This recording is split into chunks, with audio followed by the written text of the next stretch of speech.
Noi in questi giorni visitiamo i cimiteri perché siamo nella domenica che cade proprio nell'ottava della festa di tutti i santi, anche nell'ottava della festa dove ricordiamo tutti i nostri cari defunti. Abbiamo la possibilità di prendere, di accogliere la indulgenza plenaria visitando i cimiteri, pregando per i nostri cari defunti, per i nostri cari morti. E in questi giorni capita proprio il Vangelo che fa la domanda molto interessante: ma al di là, come funziona al di là?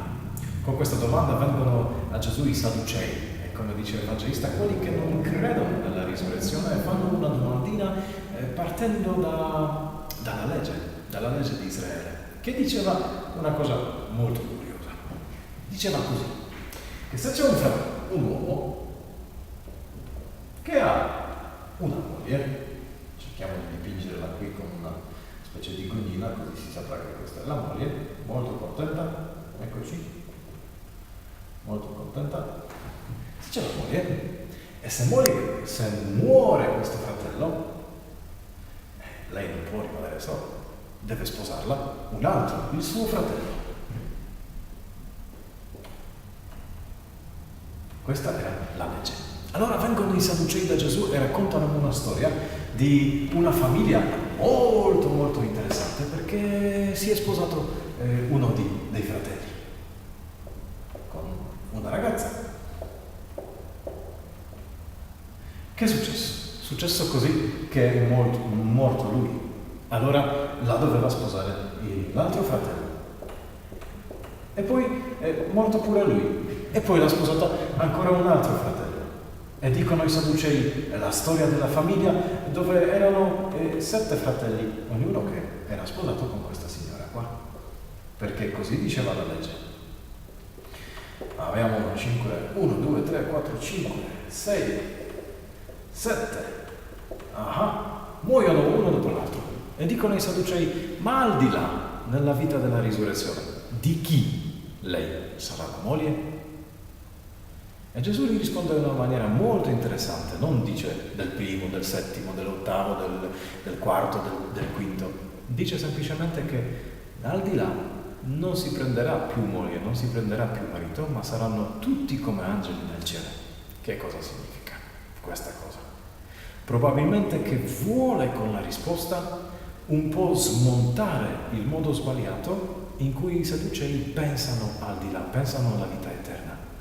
Gesù vuole dire che la vita eterna non è semplicemente moltiplicare qualcosa, fare un centuplo di quello che si vive qui sulla terra. Non è un cambio quantitativo, che qualcosa è di più, ma probabilmente vuole dire che qui abbiamo a che fare con un cambio qualitativo, cambia la qualità di questa vita. Allora anche le relazioni saranno vissute nella maniera diversa. Ma questa storia dei 7 fratelli, penso che poteva capitare in ogni famiglia.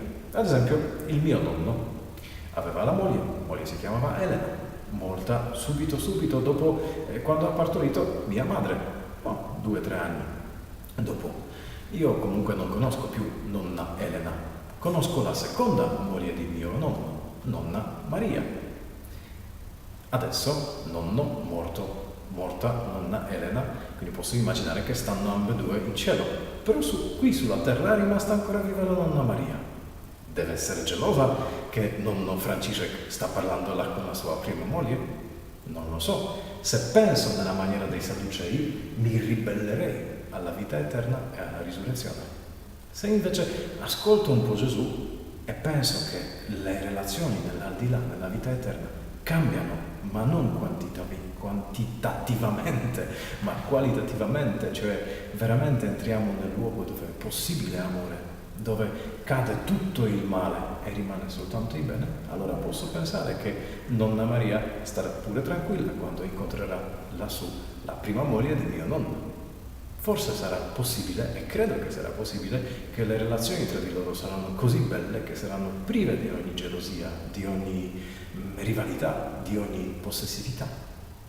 È questo che ci dice il Vangelo di oggi. Ci invita a pensare alla vita eterna come una vita bella, come una vita dove le relazioni non finiscono, ma cambiano.